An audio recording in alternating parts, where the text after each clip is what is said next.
তোমার বুড়ার সময় কেউ যদি কিছু বলে তো শান্ত থাকবা, কারণ রোদ যতই গরম হোক সাগর কখনো শুকাতে পারবে না। নাম্বার 2,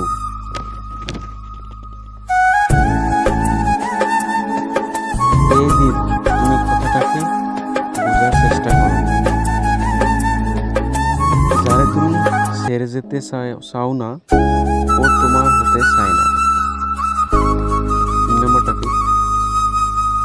যার যার জীবনে কষ্ট আসছে,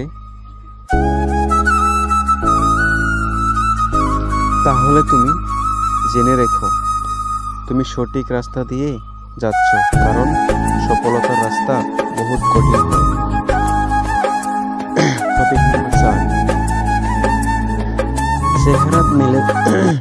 চেহারা তো মিলে যাবে আমার থেকে ভালো, কিন্তু যখন কথাগুলো দিল থেকে হবে তখন তুমি বাজিতে হেরে যাবে।